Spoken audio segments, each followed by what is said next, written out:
/AskReddit by Reddit. Divorce lawyers of Reddit. What's the most screwed you've seen someone? I used to be a divorce lawyer, but it was not something I was proud of. Plus the partner I worked for was such an a-hole. I was the 11th associate that worked for her in 10 years. We used to go through 2 to 3 secretaries a year. Couple screwed up cases I remember. Our client and his wife were Mormon. During the divorce she used to tell him that he had to give her what she wanted in the divorce because they were sealed in the church and would be spending eternity together. We had to fight him not to give her more than she deserved. Represented the wife of a minor celebrity and said celebrity would file for divorce regularly when she acted up. Once he determined she was behaving as he liked, he's cancelled the divorce. Rotten person. I've worked as a legal assistant for 2 family law attorneys for the last 8 years. One of the cases that made me the angriest was a man who cheated on his wife when she had cancer. He then leaves his wife and attempts to hide all his assets while she's undergoing chemotherapy. Fortunately, my boss is a bad butt. She teamed up with a forensic accountant and they took him to the cleaners. He even had to pay the forensic accountant's bill and attorney's fees. I met a girl in college who was not incredibly bright and was suddenly in a blind panic to make money. The reason was she had been kicked out of the place she was staying and needed emergency money. She had been kicked out because she was living with her boyfriend in his house while his wife was in the hospital due to brain cancer. So when she came home, still very much not likely to live long, he booted this 19-year-old out of his house with a "you can move back in when she dies." His wife beat cancer, came home, was receiving mail for a strange name and eventually tracked her down on Facebook. From there she found out that her 47-year-old husband had been dating a 19-year-old for just over a year, officially likely actually longer, and put him through the ringer. One of my father's friends tried to salt the earth before getting divorced. A rental house and a cabin were deeded to relatives. The cars they drove every day were sold to other relatives for tiny sums. Stocks handed over to a trust for the children, etc. He even vanished a chunk of cash from the company he co-owned with his wife using funny invoices and stopped paying himself a salary, electing to burn through their personal savings for over a year instead. He learned that judges really hate when you try to hide or intentionally diminish assets, and they will absolutely refer you to prosecutors for fraud. I don't think he did any jail time in the end, but his ex-wife got everything, plus the satisfaction of firing him from his own company. Husband and wife are getting divorced after multiple attempts to reconcile.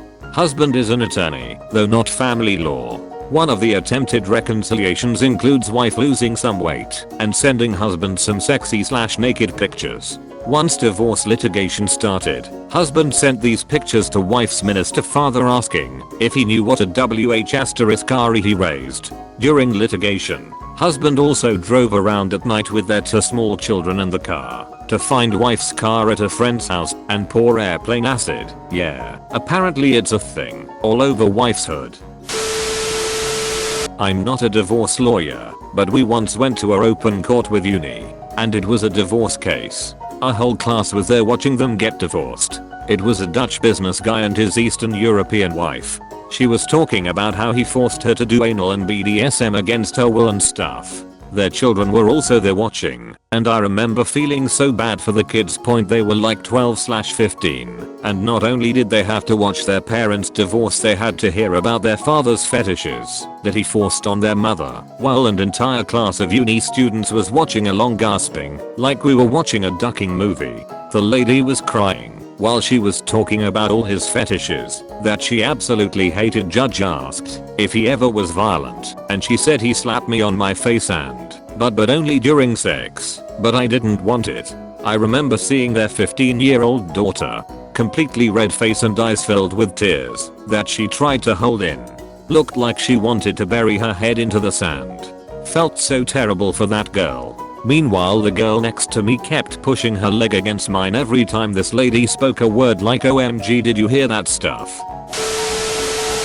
My father-in-law had a stroke at the age of 46. He lost the use of his right arm and the ability to speak. Shortly after his stroke, his wife decided they needed to move into a smaller house and sell their current one, which was under his name and he had paid for. This also meant she was kicking out my brother-in-law and my wife, girlfriend at the time. She also decided to put down my wife's cat and get rid of the family dog, since their new house wouldn't have pets according to her. She sold their house at a loss and immediately bought a new car with the money. My wife and her brother found a new place and my father-in-law and his wife moved in with one of her kids. After 6 months she dumped him at my wife's place and said, "I can't take care of him. We are getting a divorce." I don't know how it happened exactly, but she got half his money and a new car. She then went to all his family and lied to them and somehow convinced them that he was being abusive and didn't love her anymore. We tried to convince him to fight it, but he refused to do anything because he was so depressed. The lawyer ruled he was of sound mind, so he could make his own decisions. My wife is still upset about it and wishes he had tried to fight it, but he still loved his wife, so he didn't want to. He lives with us now, and it's doing a lot better emotionally. TLDR, father-in-law had a stroke, lost his home, his wife, half his savings, and his family. I can answer for a friend. His wife was divorcing him because he's an unreliable idiot. He figured that he was smarter than everyone, so he dragged out the process as long as he possibly could, making it as difficult as possible on her, scheduling and rescheduling meetings, not showing up, promising to do a thing, and then backtracking later, refusing to negotiate at all. I think his plan was to make the divorce so difficult on her that she would just stay married.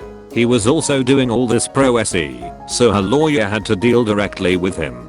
After a year of this, his wife had had enough. She told her lawyer to make it happen. So the lawyer set a date and the court served him notice of the divorce proceeding. She showed up to court and he wasn't there. So as the only party there, she got a very one-sided deal. She got their business, custody of the kids, the house and all contents, her car, and the bank account.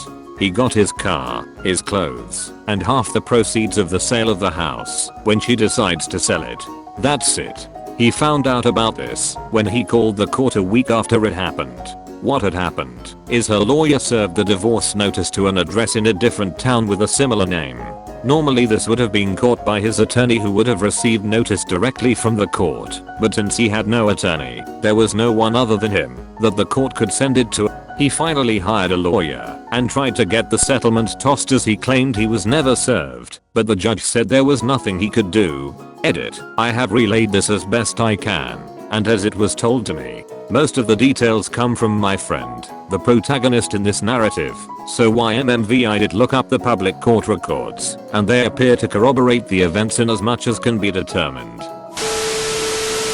More of an estate issue, but deceased man was married 9 years ago to a woman.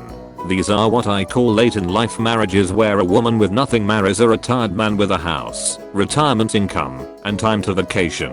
Man brings a fully paid for house into the marriage. He takes out a mortgage to presumably afford vacations and new wife expenses. Bank requires both names on the mortgage, so he deeds it to them as joint tenants. 2 years later, she leaves him for another man and was never heard from again. A couple months ago, he finds out he's going to die. He immediately files for a divorce, but it was never finalized. He created a deed to his children, not valid because it would need her signature, and a will which describes in detail how terrible she was, and disinheriting her completely doesn't matter because state allows a wife to avoid the will and take 1/2 of marital property. He died before anything could be done. She now owns the only remaining assets of the house and a marital car. Even though the son moved into the house and took care of his dying father for 2 years, no heirs will receive anything. She will receive a hefty house and $20,000 car. Not a lawyer, but a dramatic divorce story. I know a man who was falsely accused of domestic violence during the separation from his wife. She lived in the marital home, and he paid for everything for her despite her having a full-time job. She got a boyfriend who didn't work and allowed him to live in the house. My friend went to meet her at the house for a final time to decide who would take what from the house. He was recording everything on his phone without her knowledge, as he was afraid something would be said or happen that might be held against him. They couldn't agree. He left and found out she had called 911 and reported that he had made death threats and assaulted her. The divorce went downhill from there. He spent $14,000 on lawyers to finally have the charges dismissed. During his criminal ordeal she sued him for $250k in alimony. The recording saved him with the police, and to this day she insists he assaulted her. An unbelievable poo show. Thank you for watching Reddit.